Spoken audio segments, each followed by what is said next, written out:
gik maluongo ni possible crimes manyalo donjnegi mokwongo ni murder.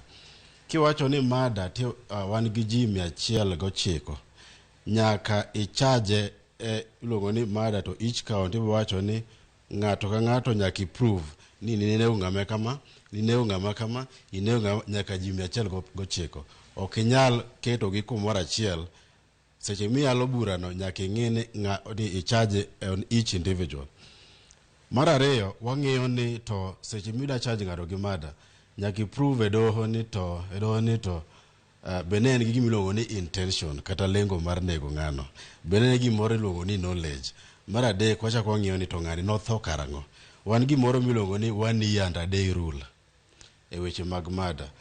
Kigoyo ng'ato karach ni tok ng'ato kawuono January, to ng'ani kotho between January 1 year to gi 1 day, mane kinyalo wacho ni murder ng'atno.